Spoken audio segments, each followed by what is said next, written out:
शिवराजको जिन्दगी खोलाको माछाको जस्तै थियो। कहिले कहाँ दगुरिरहन्थे। उनीसँग छटपटी थियो, अभाव थियो, बेचैनी थियो। त्यसैले 65 वर्ष पुगिसक्दा पनि घन्टौँ नयाँ कुरा सोचिरहन्थे। यो उनको पुरानो रोग थियो, जसले उनलाई कहिल्यै सन्चोली निदाउनै दिँदैनथ्यो। माचिसका 100वटा सिङ्का एक एक गर्दै कसरी सबैभन्दा छिटो जलाउन सकिन्छ, 100वटा मोमबत्ती कसरी एकैसाथ 2 मिनटमा निभाउन सकिन्छ, उनको दिमागमा हर समय यस्तै कुरा घुमिरहन्थे।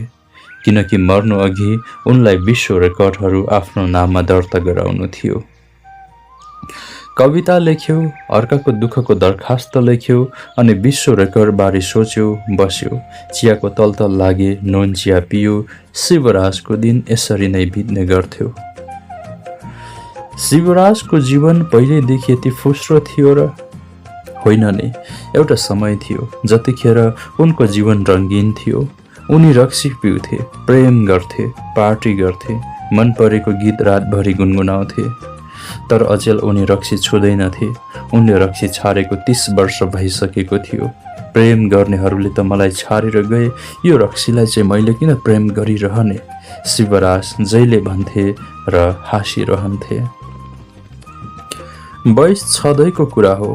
पढाइसकेर शिवराज कालेबुङबाट डुवर्स फर्किएका थिए। उनले केही दिन 2वटा अङ्ग्रेजी स्कुलमा पढाए। फेरि के मन लाग्यो कुन्नी सब छाडेर रामझोडा हाई स्कुल आइपुगे। त्यहाँ उनको भेट भोटिनी गुरुमासँग भयो, जसले हिसाब पढाउँथिन्। गाह्रो विषय पढाउने भोटिनी गुरुमा खूब सरल थिइन्। जति सरल थिइन् त्यति नै राम्री पनि थिइन्। कति राम्री भने नि, हेर्दा हेर्दै उनको नाममा शिवराज दर्जनौं कविता लेख्न तयार भए। अङ्ग्रेजी पढाउने शिवराज बिस्तारै भोटिनी गुरुमाको नजिक अझै नजिक पुगे। त्यो उमेर नै त्यस्तो थियो। न शिवराजको भुल थियो, न गुरुमाको दोष थियो। दुवै प्रेममा परे, पागल भए, समाजको प्रवाह गर्न छाडिदिए। दिनहुँ चिठी लेख्न थाले।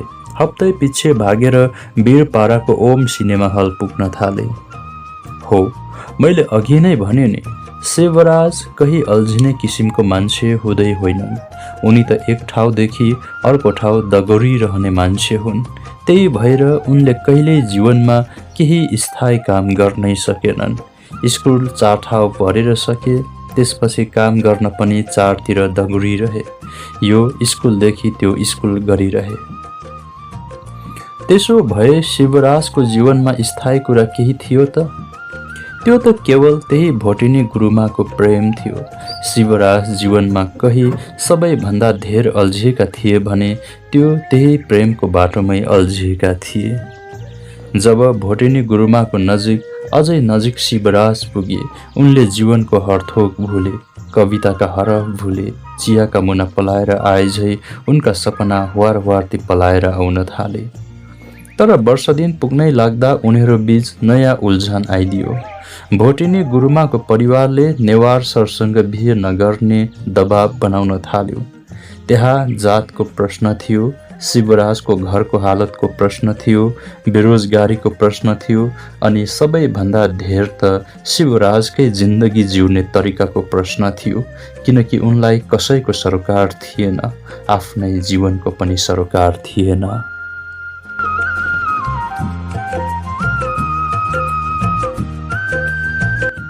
प्रेमको सबैभन्दा ठुलो तागत यही त हो नि। आफ्नै जीवनसँग सरोकार नराख्नेहरू पनि जब प्रेममा पर्छन्, अरूको जीवनको सरोकार राख्न थाल्छन्। शिवराज प्रेममा त्यस्तै भइसकेको थियो।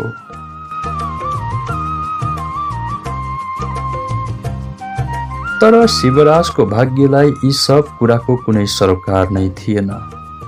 अनि शिवराजको जिन्दगीमा त्यही भयो जो कहिल्यै नहुनु थियो। भोटिनी गुरुमासँगका भेटघाट बिस्तारै पातलिँदै गए। चिठीहरू हराउँदै गए। जीवनमा सुस्केराहरूको ओहिरो लाग्दै गए। उनीहरू बीच पहाडी खोलाको बाढी जस्तो समस्या बग्दै बग्दै आइदियो, जहाँबाट तरेर शिवराजले अघि जानै सकेनन्। अचानक भोटिनी गुरुमाले अन्तै बिहे गरिदिन्।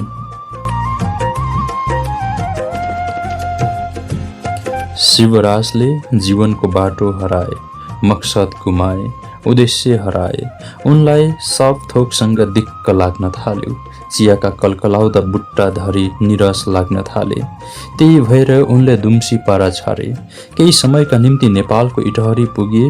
त्यहीको अङ्ग्रेजी स्कुलमा काम गर्न थाले। तर शिवराज त्यहाँ पनि त अल्झिने मान्छे थिएनन्। उनी छातीमा भोटिने गुरुमाले छाडिराखेको यादको डाम बोकेरै फेरि डुवर्स फर्किए। त्यो घाउ यति गाह्रा थियो जसको दुखाइमै उनले जहिल्यै जिन्दगीको गीत गाइरहे। तर अर्कोचोटि कसैलाई प्रेम गरेनन्, कहिल्यै बिहे गरेनन्। यसैले अहिले पनि उनी एक्लै छन्।